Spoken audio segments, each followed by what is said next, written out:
Sello, cubro, protejo, consagro este lugar y a todas las personas presentes a través de esta comunicación.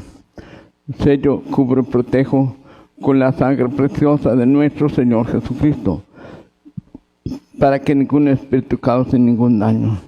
Sello también a nuestras familias, a nuestros seres queridos y las cosas que nos pertenecen. Oh sangre preciosa de nuestro Señor Jesucristo, cúbrenos, protégenos contra cualquier ataque del maligno y no permitas más que ningún espíritu nos cause ningún daño. Yo adoro, yo alabo la sangre preciosa de nuestro Señor Jesucristo. Que la sangre preciosa de nuestro Señor Jesucristo nos cubre y nos proteja siempre. Amén. Sello también con la sangre preciosa de nuestro Señor Jesucristo puertas, ventanas y cualquier otro lugar por donde podía tener acceso cualquier emisario de sectas satánicas, de sectas diabólicas, de sectas masónicas, de grupos de Illuminati y de cualquier otro grupo de personas que tratan de destruirnos y destruir esta obra de Dios de sus últimos tiempos. Todo quedamos sellados con la sangre preciosa de nuestro Señor Jesucristo, en el nombre del Padre, del Hijo y del Espíritu Santo.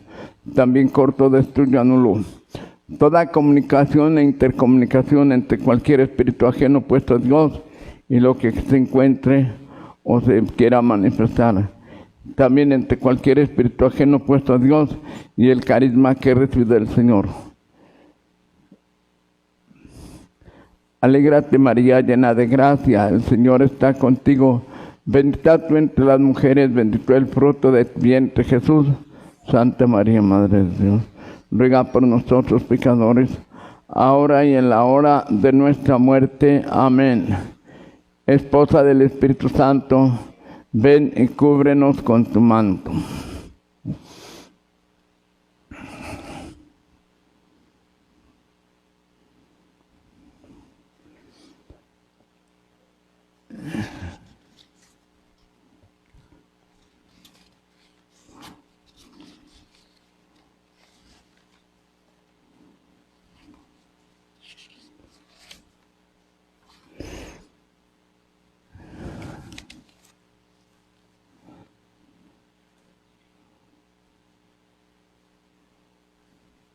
Las palabras pronunciadas por Cristo a propósito del tentador encuentran su cumplimiento histórico en la cruz y en la resurrección del Redentor. Como leemos en la carta a los Hebreos, Cristo se ha hecho partícipe de la humanidad hasta la cruz para destruir por la muerte al que tenía el imperio de la muerte, esto es el diablo, y a liberar a aquellos que estaban todavía sujetos a la servidumbre. O sea, esta era la situación del mundo antes que Cristo nos redimiera. Esta es la gran certeza de la fe cristiana. El príncipe de este mundo ya está juzgado. Juan 16:11. Y para esto apareció el Hijo de Dios para destruir la obra del diablo. Primera de San Juan 3:8. Como nos atestigua San Juan. Así pues, Cristo crucificado, resucitado, se ha revelado como el más fuerte, que ha vencido al hombre fuerte, al diablo y a todo lo que ha destronado. De la victoria de Cristo sobre el diablo participa la iglesia. O sea, como nosotros somos iglesia, participamos de esta victoria de Cristo. Entonces, si Cristo lo venció, yo también lo he vencido. Pero necesito mantenerme firme en en esa gracia, en ese estado de vencimiento. Porque aunque Él lo haya vencido y lo venció también en mí, pero si yo lo dejo entrar por el pecado, ese es el problema.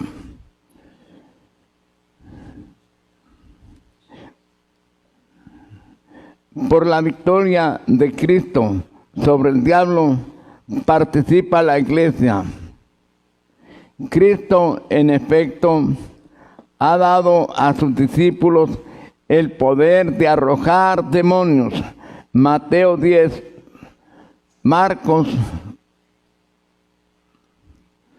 Mateo 10, 1, Marcos 16, 17. La iglesia ejercita tal poder victorioso mediante la fe en Cristo y la oración, que en casos específicos puede asumir en forma de exorcismo. Entonces, cuando hay un exorcismo, realmente lo que es el exorcismo, entonces toda la iglesia entra en juego a través de esa oración que se llama exorcismo. Para un exorcismo se necesita también que haya una posesión, porque si no hay posesión no hay exorcismo. Entonces, en lugar de ser posesión se llama opresión, y en lugar de ser exorcismo se llama una oración de liberación. Hay que distinguir dos cosas. El exorcismo es para hacerse en caso de posesión. La oración de liberación es para hacer en caso de opresión o de obsesión.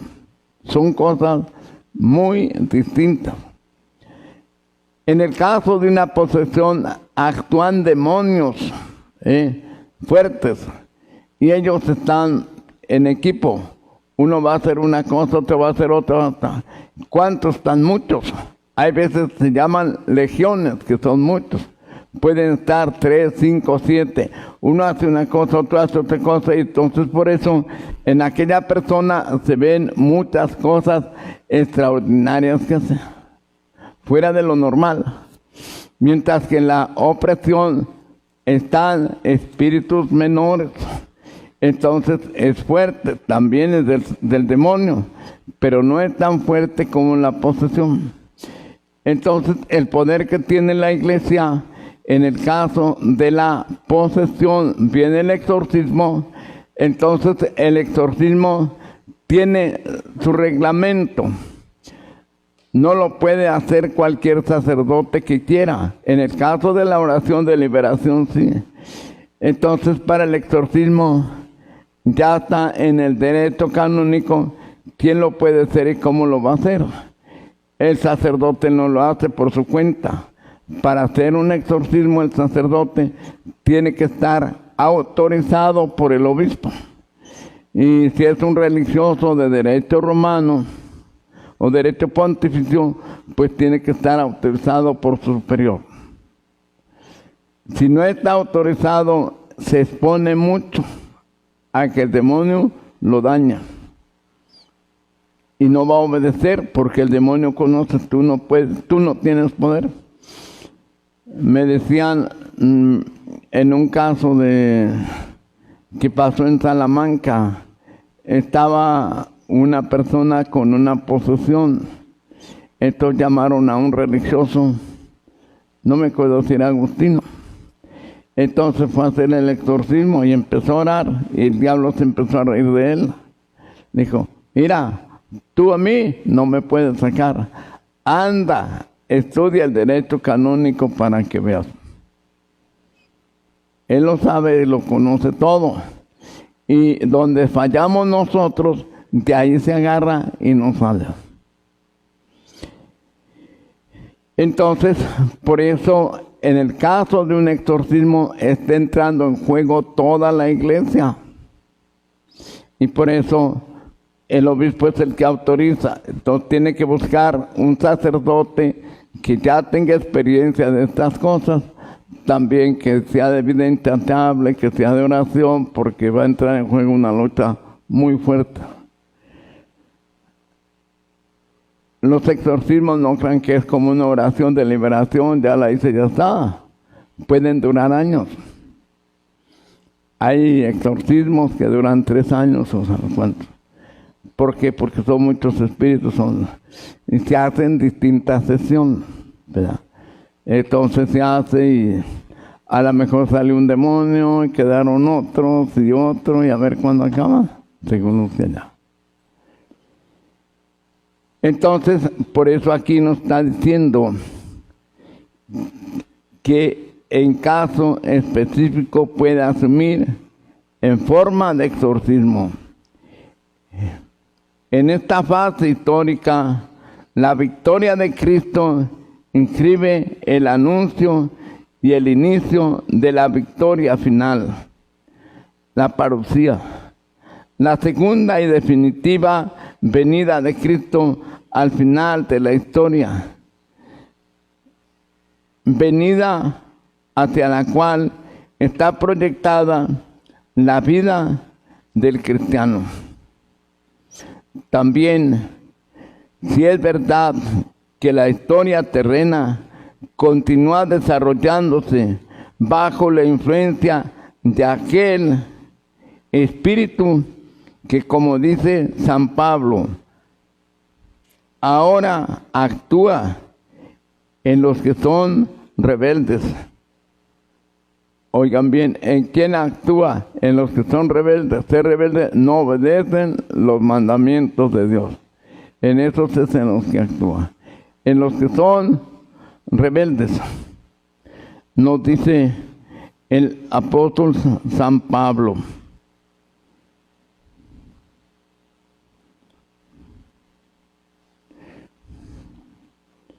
Los creyentes saben que están llamados a luchar para el definitivo triunfo del bien. No es nuestra lucha contra la sangre y la carne, sino contra el principado, contra las potestades, contra las dominaciones de este mundo tenebroso, contra los espíritus del mal que están en las alturas. La lucha, a medida que se avecina al final, o sea, como el demonio se le está llegando a su final, la lucha es más fuerte, tiene más poderes, tiene más gente atrapada y tiene un mundo de pecado. ¿Por qué? Porque él está apurado y sabe que tiene que salir, pero dice, a ver cuántos me llevo conmigo. Entonces, por eso vean cuánto pecado y qué desorden en el mundo, y a lo mejor pues cada quien tiene la experiencia de su propio pecado.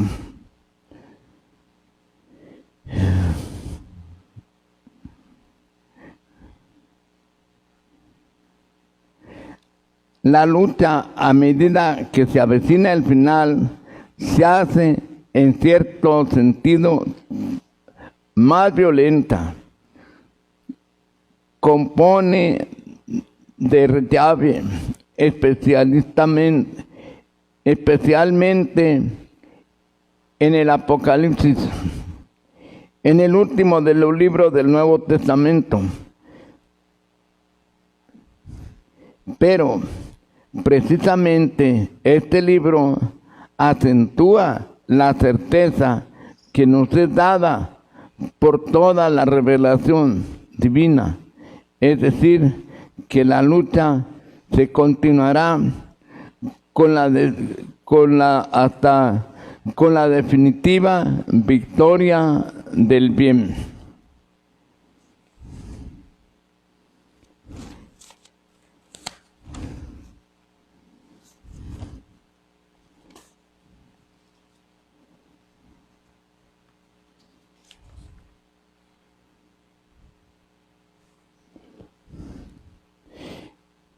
En aquella victoria precontenida en el misterio pascual de Cristo, se cumplirá definitivamente el primer anuncio del libro del Génesis, que con un término significativo es llamado protoevangelio, con el que Dios amonesta a la serpiente: pongo enemistad entre ti y entre su descendencia de la mujer. En aquella frase definitiva, Dios, contemplando el misterio de su paternal providencia, liberará del poder de las tinieblas a aquellos que eternamente han precedido en Cristo, predestinado,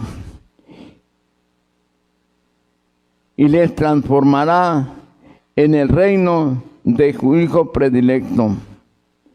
Entonces el Hijo se someterá al Padre y también todo el universo, para que sea Dios en todos, glorificado en todas las cosas. Fíjate, al final del mundo, todo se va a someter al Padre. El mundo se somete a Cristo, y Cristo se somete al Padre, y ese es el reino. El que pedimos en el Padre nuestro: venga a nosotros tu reino, hágase tu voluntad. Con esto se concluye las catequesis sobre Dios creador de las cosas visibles e invisibles, unidas en nuestro planteamiento con la verdad sobre la divina providencia. Aparece claro a los ojos de los creyentes que el misterio del comienzo del mundo y de la historia se une indispensablemente con el misterio del final, en el cual la finalidad de todo lo creado llega a su cumplimiento en Cristo, que une así orgánicamente tantas verdades. Es verdaderamente la catedral armoniosa de la fe. De manera progresiva y orgánica hemos podido admirar estupefactos el gran misterio de la inteligencia y del amor de Dios en su acción creadora hacia el cosmos, hacia el hombre y hacia el mundo. De los espíritus puros, de tal acción hemos considerado la matriz trinitaria, su sapiente finalidad relacionada con la vida del hombre, verdadera imagen de Dios, a su vez llamado a volver a encontrar plenamente su dignidad en la contemplación de la gloria de Dios. Entonces, fijémonos cuántas cosas y cuántos problemas pasa el hombre en la vida, pero tenemos que llegar a esa contemplación con Dios. Hemos recibido luz sobre una de los máximos problemas que inquietan al hombre e invaden su búsqueda de la verdad. El problema del sufrimiento y del mal. En la raíz no está una decisión errada o mal de Dios, sino su opción y, en cierto modo, su riesgo. Creemos de creernos libres para tenernos como amigos del mal uso de la libertad, nació también el mal. O sea, el mal no viene de Dios. El mal no lo quiere Dios. ¿De dónde viene? Del mal uso que el hombre hace de su libertad. Entonces, haces tu mal uso de la libertad, pues te va a venir el mal. Haces buen uso de la libertad, te va a venir el bien. Tú eliges. Ahora, tú piensas en tu vida, los años que tienes y hasta ahorita, ¿qué es lo que has elegido? ¿El bien o el mal? Así es como te ha ido en tu vida. Pero Dios no se rinde y con su sabiduría trascendente, predestinados a ser sus hijos en Cristo, todo lo dirige con la fortaleza y la suavidad para el bien no sea vencido por el mal. O sea, para que el otro no te venza. El bien que tú quieres hacer no lo vence el mal del otro que quiere contigo. Entonces por eso va a ser una lucha. El mal va a ser vencido por el bien.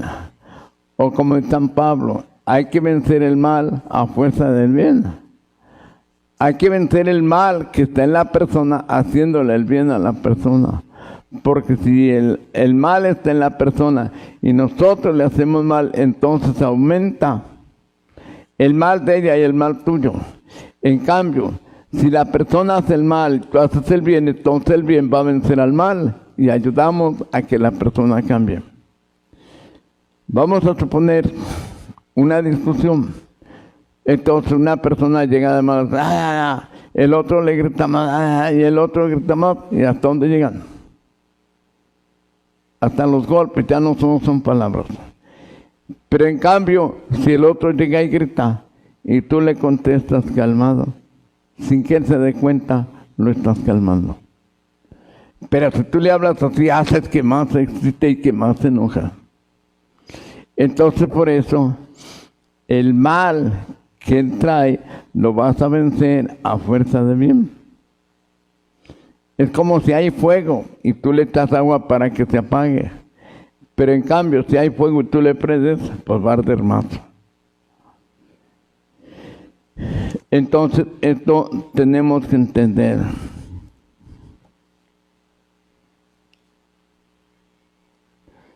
Debemos ahora dejarnos guiar por la divina revelación con la experiencia de otros misterios de nuestra salvación.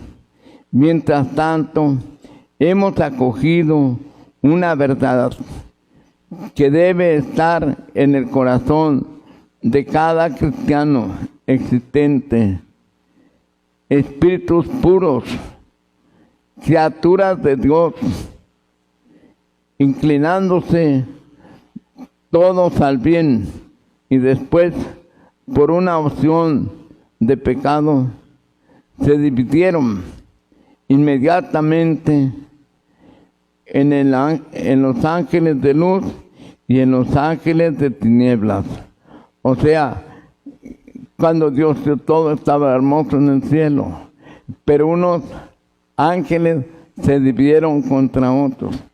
Entonces, los que permanecieron con Dios se les llama ángeles de luz. Los que se rebelaron contra Dios, ángeles de oscuridad o de tinieblas. Mientras se manifieste la existencia de los ángeles malos, nos pide a nosotros el sentido de estar vigilando. Hay ángeles malos que te pueden hacer daño. Entonces, vives tú o debes estar tú vigilando para no caer en sus garras. Estamos ciertos de que la victoria y potencia de Cristo Redentor circunda nuestra vida para que también nosotros mismos seamos vencedores. Entonces, si el otro te acosa y todo eso, sábete que tú lo puedes tener a él, vencerlo, porque eso fue lo que Cristo hizo, vencer al mal. Entonces, si tú estás con Cristo, tú vences al mal, pero tú estás sin Cristo, el mal te vence a ti. En esto estamos valientemente ayudados por los ángeles buenos. Ellos son, porque la lucha, dice, no es contra el hombre de carne y hueso, sino contra los espíritus dominadores. Si nosotros peleamos con ángeles, ¿para qué les servíamos? Él es mucho superior, nos acababa. Pero entonces nosotros sabemos que los ángeles buenos están para ayudarnos, entonces tenemos que orar y pedirle siempre su gracia, su protección ante las acechanzas de esos espíritus malignos. Entonces ellos están y quieren ayudarnos. En esto estamos valientemente ayudados por los ángeles buenos, mensajeros del amor de Dios, a los cuales ha mostrado por la tradición de la Iglesia dirigidos nuestra oración. Así, por ejemplo, nos dirigimos: ángel de Dios que eres mi custodio, rígeme, guárdame, defiéndeme y gobiérname. Entonces yo estoy pidiendo a ese ángel que no me deje solo, que venga en mi ayuda en los momentos difíciles, que otro ángel caído, otro ángel de oscuridad me esté haciendo daño. En esto estamos valientes, ayudados por esos ángeles. Carta encíclica Redentoris Misión sobre el permanente validez del mandato de la misericordia. La liberación y la salvación que el reino de Dios trae consigo alcanza a la persona humana en su dimensión tanto física como espiritual. O sea que tenemos que ver la liberación del cuerpo y del espíritu. No buscar solo la liberación del cuerpo, de lo material. Dos gestos caracterizan la misión de Jesús: curar y perdonar. Esto es lo que vemos a través de su vida y su ministerio. Siempre curando a los enfermos y perdonando a los pecadores. Entonces a través de la liberación eso va a suceder. Nos perdona y también nos limpia del pecado. Dos gestos caracterizados en la misión de Jesús: curar y perdonar. Las numerosas curaciones demuestran su gran compasión ante la misión humana, pero significan también que en el reino ya no habrá enfermedad ni sufrimiento. En el reino de Dios ya no habrá enfermedad, ya no habrá sufrimiento, y que su misión desde el principio tiende a liberar de todo ello a las personas. En la perspectiva de Jesús, las curaciones son también un signo de salvación espiritual.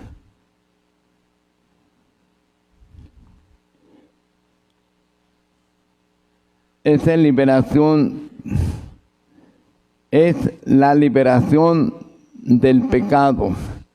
Y al tener la liberación del pecado, pues nos está liberando de las consecuencias del pecado. ¿Cuáles son las consecuencias del pecado? La condenación. Entonces te libera del pecado y te libera de las consecuencias. Entonces ya te deja libre, como en un principio el hombre era libre.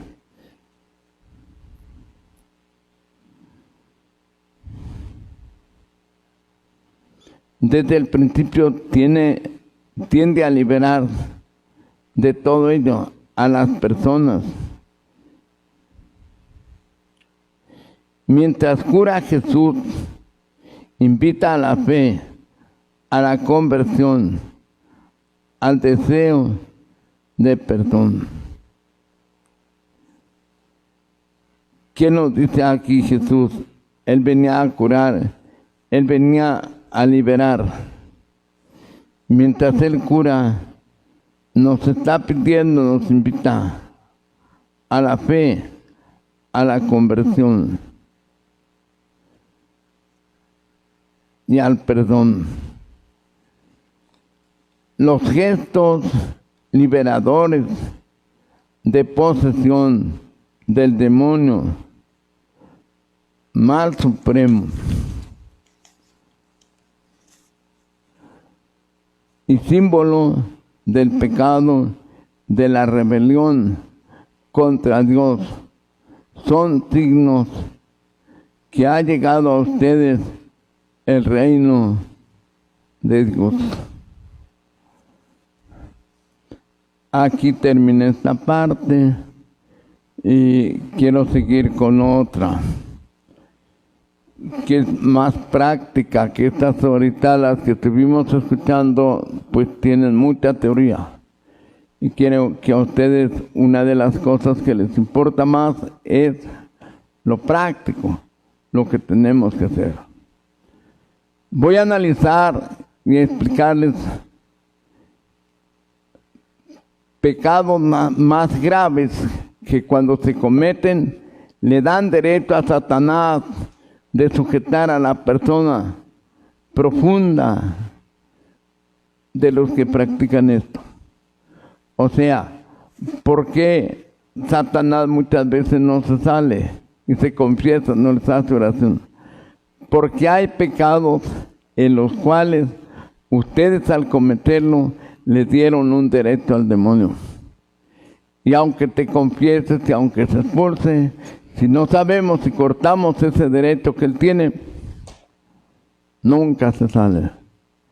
Entonces por eso ahí está la gente mediocre. Uno de ellos es pacto con el demonio. ¿Qué es? El pacto es un acuerdo o transacción hecha con Satanás para obtener un beneficio. Puede ser pactos graves y conscientes, como por ejemplo, te entrego mi alma si me haces ganar y tener en mi vida una fortuna. Hay gente que por eso están ricos. Hicieron ese pacto con Satanás. Le ofrecieron su alma a cambio de que les diera riquezas en su vida. Entonces, esos son los pactos. ¿Qué son las consagraciones? Es una cosa distinta. En el pacto, tú haces como un contrato. Tú me das esto, yo te doy esto. En la consagración a Satanás son actos rituales en que la misma persona conscientemente se consagró o permitió algún rito en que fue consagrado a Satanás, o sea, alguna deidad pagana. Entonces, por ejemplo, los que hacen esta consagración a la Santa Muerte, dime, ¿a quién se están consagrando? Y se hace con un rito, con ciertas oraciones y todo eso. Y haciendo el rito como tiene que ser, aquella consagración es efectiva. Ahora ponte a pensar, si en un momento aquella persona piensa bien, ¿va a ser fácil que se le suelte?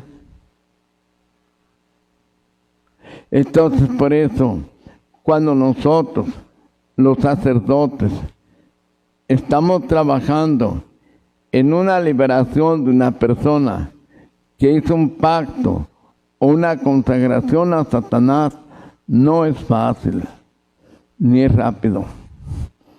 Dura a veces su tiempo, según hasta donde él ha llegado en poder por lo que la persona le dio.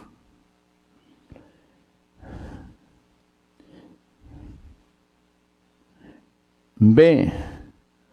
La consagración también puede ser totalmente inocente si la víctima fue consagrada sin su consentimiento. Muchas veces es desde antes de nacer, o realizada, o en niño pequeño, o en rituales satánicos encubiertos. Tú estabas allí, pero no sabías. O cuando fueron consagrados por sus padres o por algún familiar. ¿Quién hace esa consagración a los hijos? Aquellos que creen en esto. Por ejemplo, un masón cree que la masonería está el poder, el placer, el dinero, y quiere un futuro para sus hijos dentro de eso, y lo consagra. Los brujos ellos también lo hacen como una protección, para protegerlos. Y esas consagraciones, aunque era un niño o una niña, son válidos. No tiene culpa al que consagraron, pero es una consagración válida. ¿Por qué? Porque le está haciendo a alguien que tiene derecho sobre ti. Así como cuando tú eras niño, te llevaron a bautizar, te consagraron a Dios, y tu bautismo es válido. ¿Por qué? Porque lo hacían tus padres, que ellos te querían dar esa religión. Entonces aquí es lo mismo, nomás a la inversa. Otras veces, esa consagración es con engaño. Te invitan, andas con alguien, hacen un ritual, hacen consagración, y tú ni cuenta te das. Entonces, en estas consagraciones hay que primero analizar nosotros si esa consagración que se hizo a Satanás, la persona la hizo porque quiso, consciente y libremente. Entonces, esta consagración se le llama una consagración con culpa. Pero mientras en el caso del niño hay una consagración sin culpa. Pero los efectos que esto trae, sea con culpa o sin culpa, son los efectos. Porque es una ley. Una causa produce un efecto. Que no hay culpa al que lo consagraron, pero el efecto sí, lo que le va a estar pasando por esa consagración y los derechos que Satanás tiene por esa consagración que le hicieron. Es una ley, el efecto, la causa a producir el efecto. Entonces, esa es la ley. Pero si el niño no sabe, era inocente, sí. Pero la causa lo consagraron y el efecto es lo que ahora le pasa. Otra de las cosas, es fácil o más fácil liberar a una persona de una cosa de esta que no tiene culpa al que tiene culpa. Miren, los satánicos acostumbran pues que levantan gente, se la llevan y para hacer sus cosas. Entonces, para que esta persona, y a lo mejor era buena, la levantaron, se la llevaron, lo primero que van a hacer es consagrársela al demonio.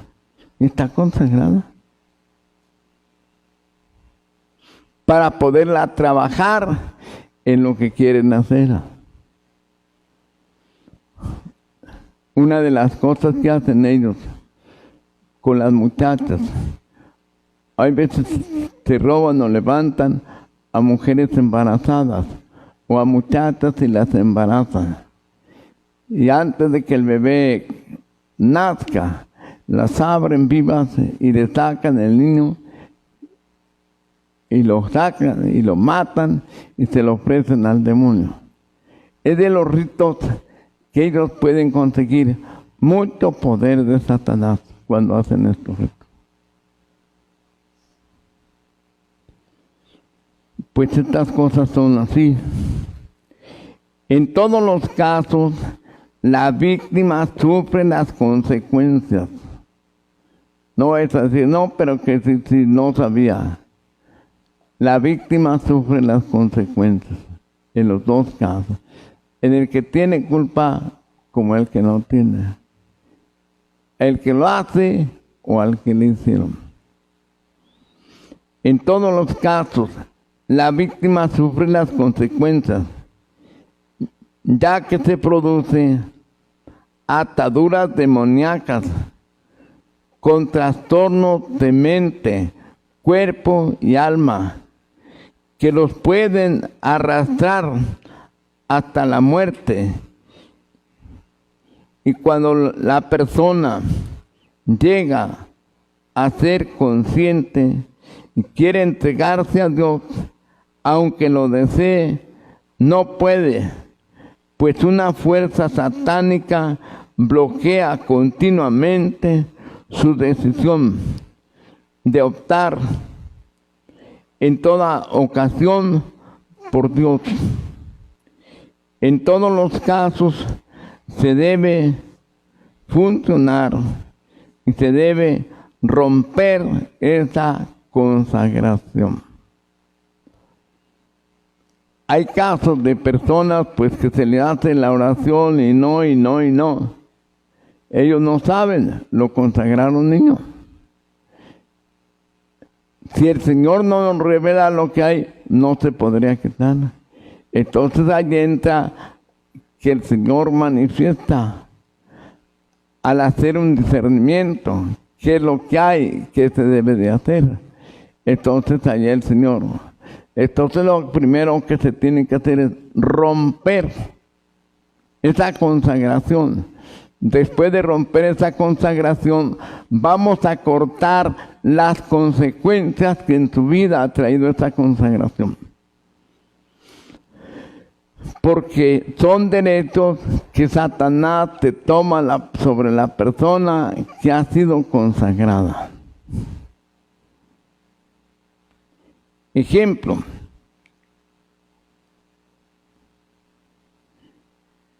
Existe un baile hawaiano en donde se realiza un rito de consagración a Dios Pelé.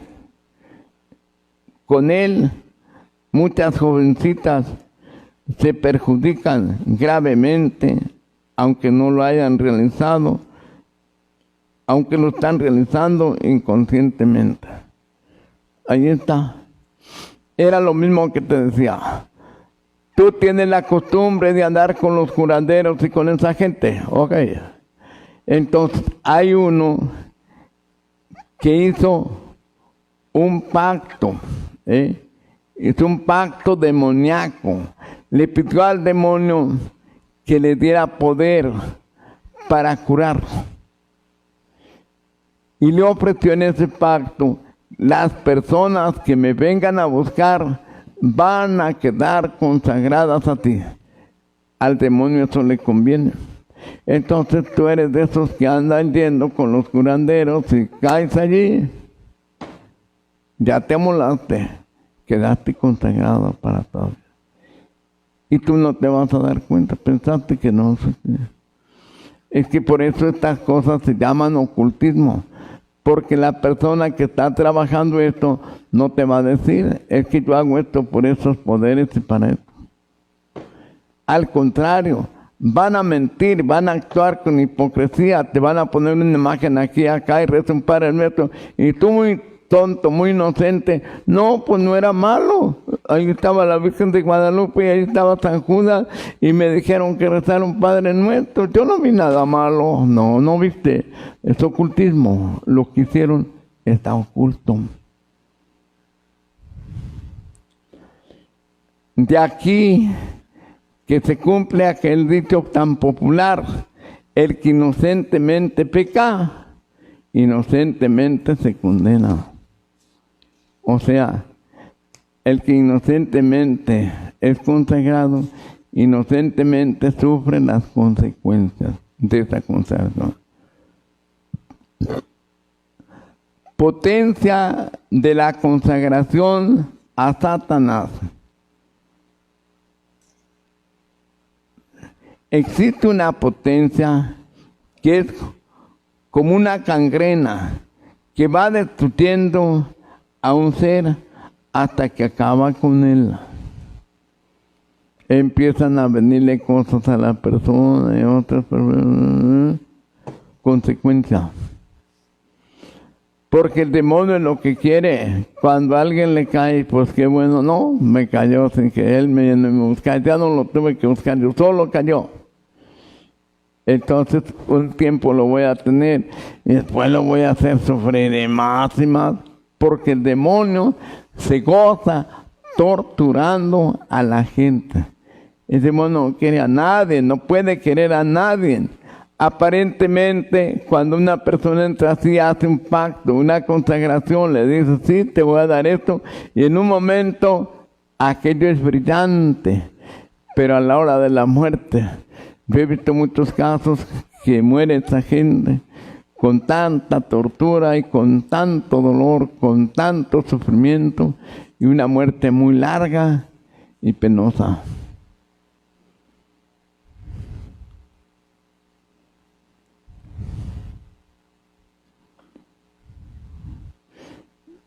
Penetra a través de consagración a dioses paganos, a espíritus malos, quienes transfieren su presa directamente a Satanás el malvado.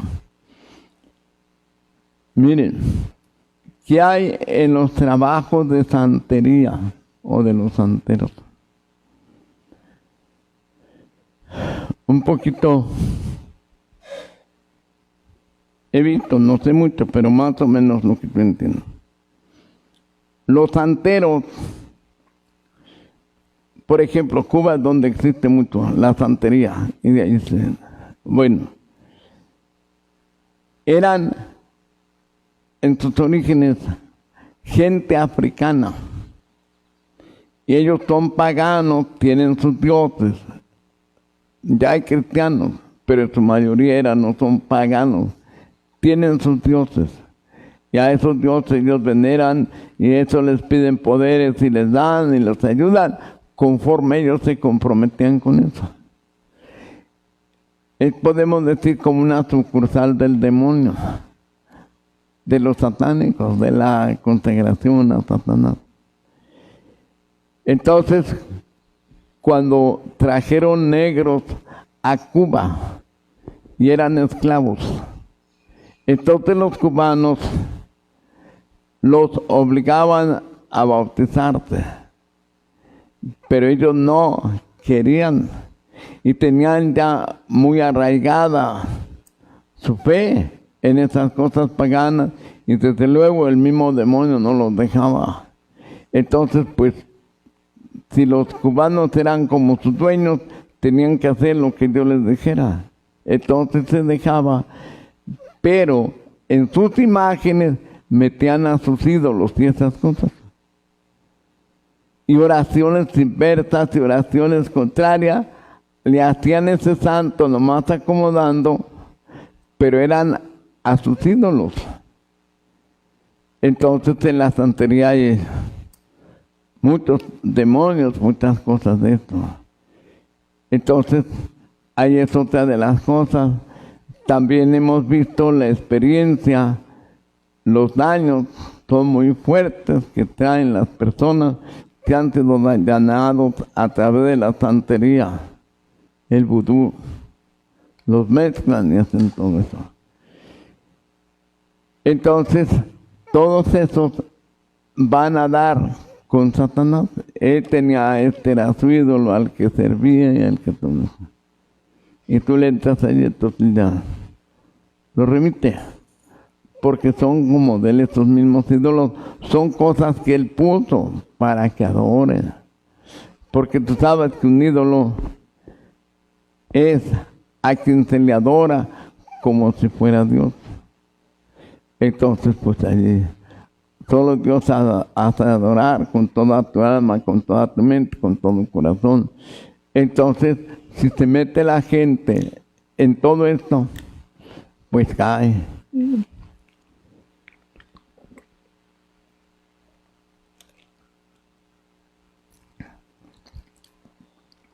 Entonces, vemos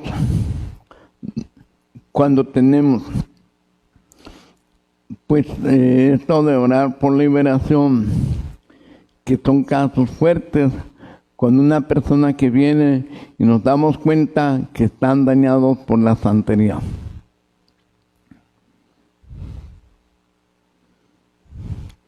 Entonces, esta consagración dice, penetra a través de consagración a dioses paganos, a espíritus malos, quienes transfieren su presa directamente a Satanás el malvado. Entonces este Dios, este ídolo, se la pasa a Satanás. La consagración no siempre es consciente. Puede realizarse en el curso de la ejecución de ciertos ritos paganos, ignorando el peligro que esto entraña, pues produce en los humanos ataduras demoníacas en el cuerpo, en el alma y en la mente. Fíjense, ahorita acostumbra mucha gente irse a curar a Cuba, que porque hay muy buenos doctores. ¿Y cómo vas a saber si ese buen doctor al que tú estás diciendo que es bueno, cómo trabaja? ¿Cómo puedes saber si de veras trabaja a través de la ciencia o tiene estas cosas para poder conseguir? Entonces, si uno trabaja a través de estas cosas ocultas y tú vas allí, puedes quedar consagrado al otro.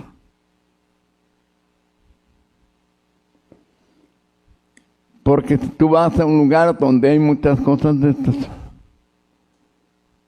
el médico no te va a decir con qué se ayuda o quién lo ayuda. Y ahorita que también en México hay muchos médicos que trabajan apoyados, ayudados con lo que llaman la Santa Muerte. Y el demonio les ayuda y tienen éxito y van haciendo dinero.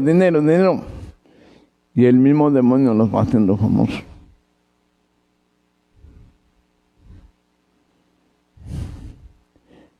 Siempre hay que protegernos de todas estas cosas, porque no sabemos. Y si caemos inocentemente en manos de una gente de eso, ahí nos amolamos. Y que yo no sabía, pues no, pero ahora yo te digo, Si eso se diera buscando a un doctor y pensando que es bueno, ahora ¿qué será cuando una persona cae en esto por andar buscando curaderos y gente de esa?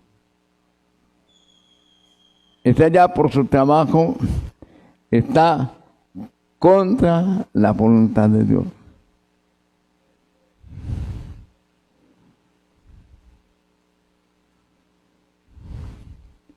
Entonces, por eso decía, las consagraciones no siempre son conscientes.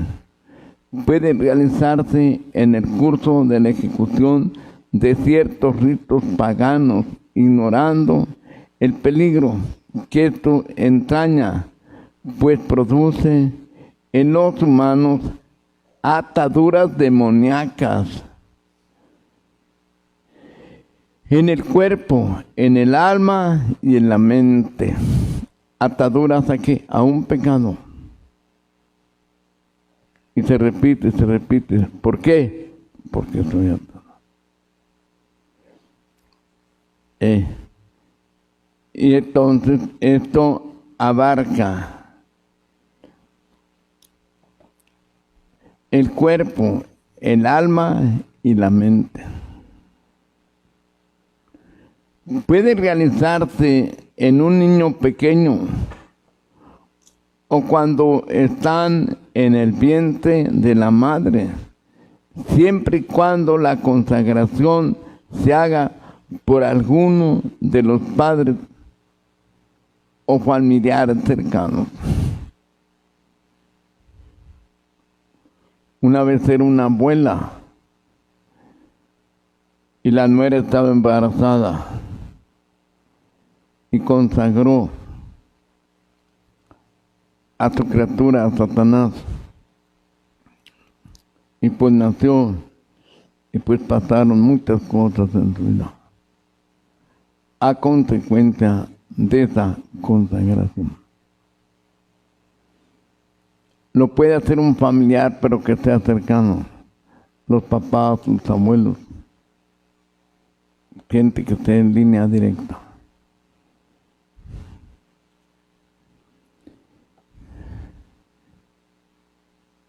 Es en estas circunstancias que la persona, cuando llega a ser consciente, quiere entregarse a Dios y aunque lo desea, no puede, pues esta fuerza satánica bloquea continuamente sus decisiones de optar por toda ocasión por Dios. Traduciéndose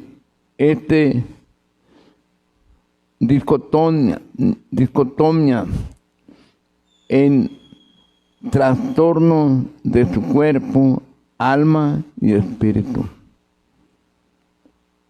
Es necesario, por tanto, romper la consagración que se hizo inconscientemente por medio de la acción potente en la que María, la Virgen, interviene como la madre de la victoria de los inocentes.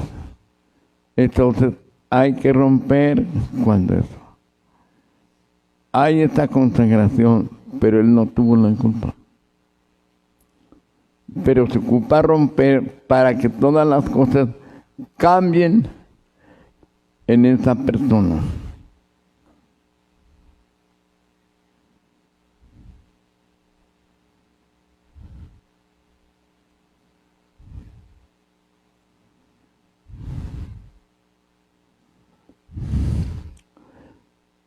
Su poder intercesor se lo tiene que pedir aquel que desea salir de esta atadura siniestra que lo arrastra hasta la muerte. O sea, que tú te das cuenta, entonces eres tú el que tiene la consagración y te das cuenta el que tiene que pedir. Ya no es como lo hizo antes el papá o la mamá o otro pariente, sino porque la persona está mostrando su voluntad, su deseo. A mí me hicieron, pero yo no quiero esto. Lo renuncio, lo rechazo, lo repudio. Esto va de renuncia. Entonces, pero para esta renuncia no basta que tú lo hagas solo. Sí vale la renuncia porque tú renunciaste, pero tiene que haber el sacerdote para que corte lo que haya dejado en tu vida esta consagración.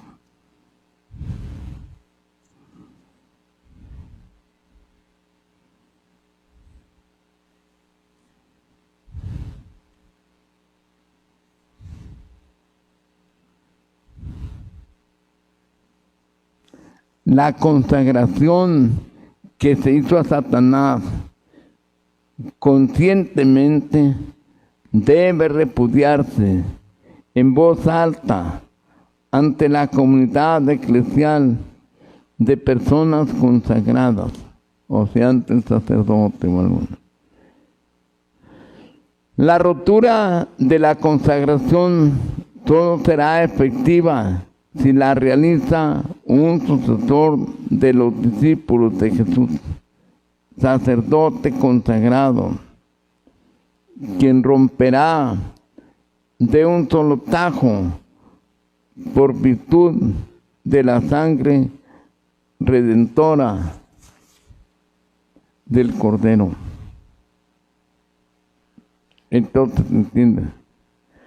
A la persona le toca renunciar, pero el que va a romper esas ataduras satánicas, demoníacas, tiene que ser un discípulo de Jesús consagrado, un sacerdote.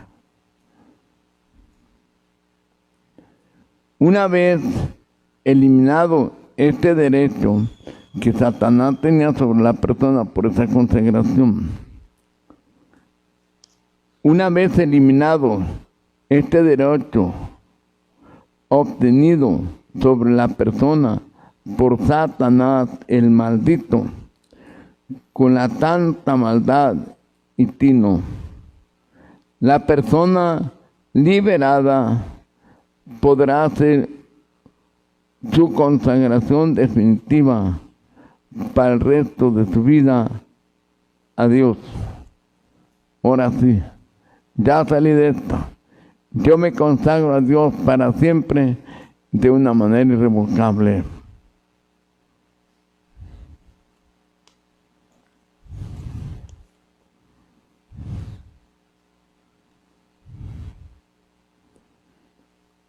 Hay otras cosas que se llaman dedicación. Son la acción y resultado de dedicarse a un fin determinado.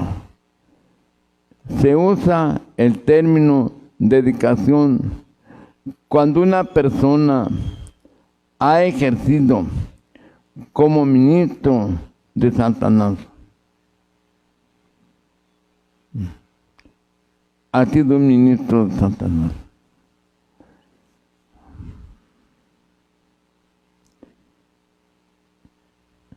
Ministro es una persona que ejecuta lo que la otra dispone o quiere.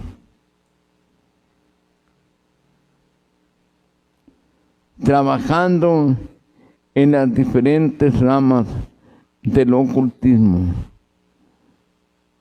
dando cursos de control mental, haciendo licenciaturas de adivinante de las cartas,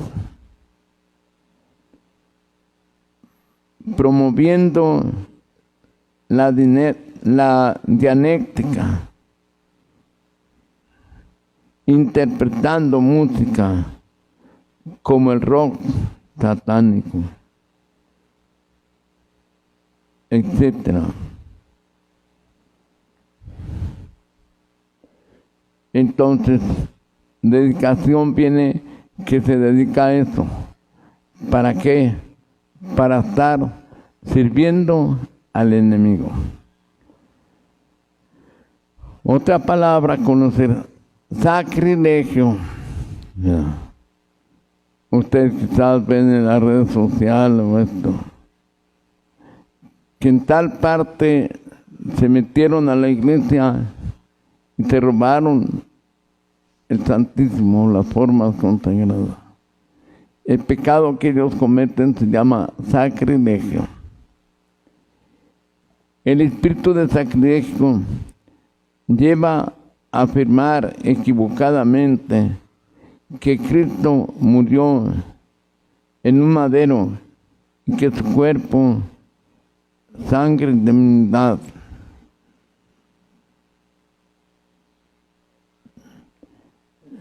pertenecen solo a Dios, pero nunca al humano, por ser muy cruel su destino.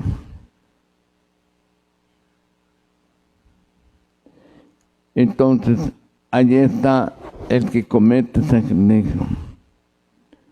Sacrilegio es no creer que el cuerpo de Cristo, con su poder y su amor, entra en el pan por comer. Sacrilegio es creer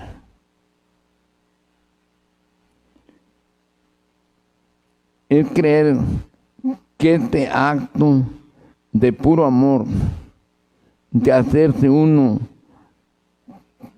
con Él, solo un espejismo cruel, es símbolo de otro que hace, sucedió en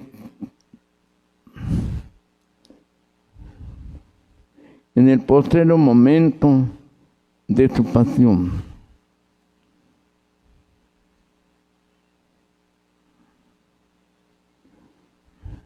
Entonces,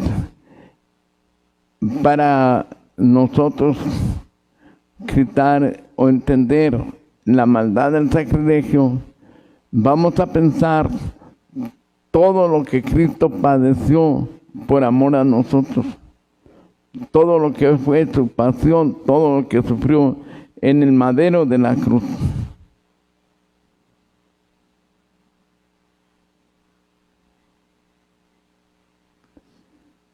También sacrilegio es el comer esa acción de Él.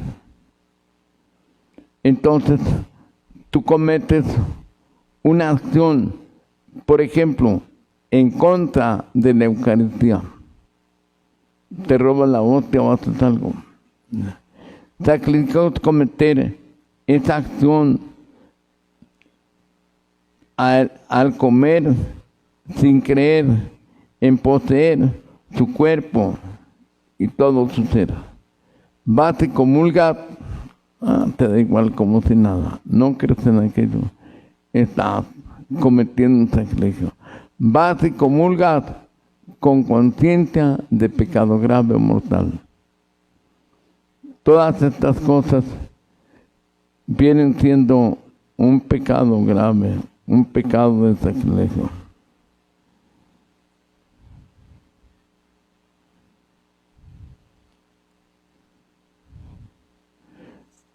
Sacrilegio también es cometer actos contra el Ser Supremo, despreciando su pensar y su majestad en el hablar. Cuando una persona habla mal de las cosas de Dios, qué duda. Sacrilegio es obrar ligeramente en el altar. Sacrilegio es considerar como humano el predicar sin dejarse iluminar por el Espíritu Santo. Fíjate, querer hacer las cosas uno como de su parte y no ser guiado, iluminado por el Espíritu Santo. Sacrilegio es tomar mi cuerpo como sucede en la sociedad. Entonces que muchos lo reciben y comulgan sin estar en estado de gracia. Bueno, aquí voy a dejar ya por ahora esta enseñanza, luego seguiremos mañana continuando con ello. Pues hay que ponernos a pensar cómo ha sido nuestra vida con Dios.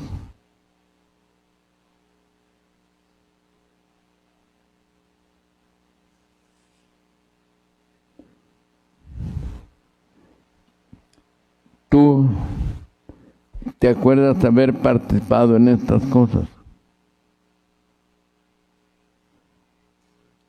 ¿A tu familia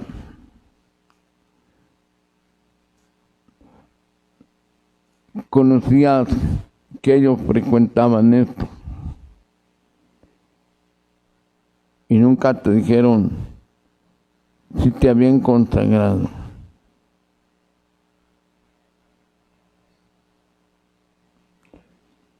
Todo esto tenemos que pensar para llegar a la parte práctica.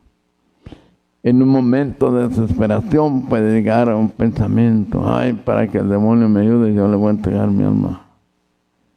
Aunque no lo hagas así, ¿verdad? Pero ya, eso influye.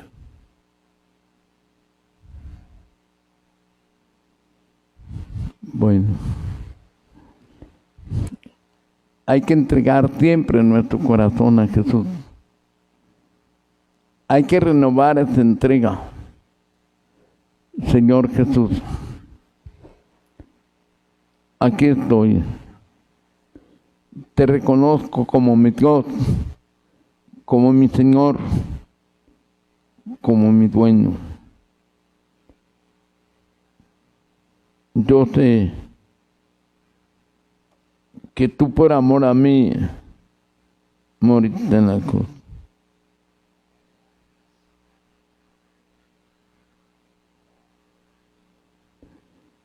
Te entrego mi corazón, Señor, y déjame entrar en el tuyo. Me consagro y en este momento yo renuncio, yo rechazo, yo repudio cada quien vea en lo que haya participado. Es una cosa muy común y que por ahí va, pues cuando consultas a toda esta clase de gente que tú sabes que no está bien. Los curanderos, los que echan la baraja.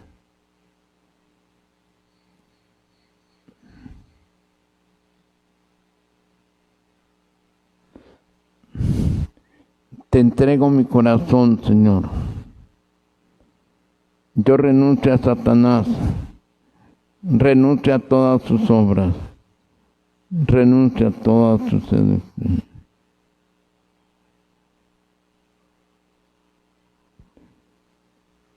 Tómame en este momento, Señor. Soy tuyo y solo a ti.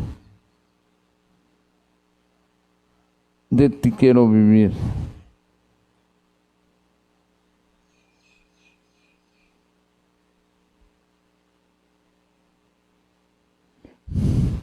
Virgen Santísima,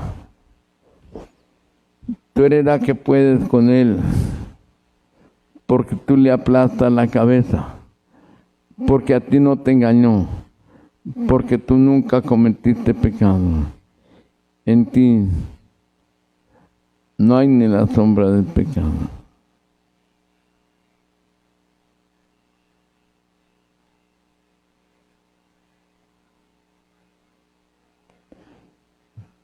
Alégrate, María, llena eres de gracia, el Señor está contigo. Bendita tú entre las mujeres, bendito es el fruto de tu vientre, Jesús. Santa María, Madre de Dios, ruega por nosotros. ahora y en la hora de nuestra muerte. Amén. La Virgen María es nuestra protectora, nuestra defensora. No hay nada que temer. Somos cristianos y somos mexicanos. Guerra, guerra contra Lucifer. Somos cristianos y somos mexicanos. Guerra, guerra contra Lucifer. Miren, quiero pedirles que si en algo tienen dudas o preguntas, las manden y ya yo las respondo aquí.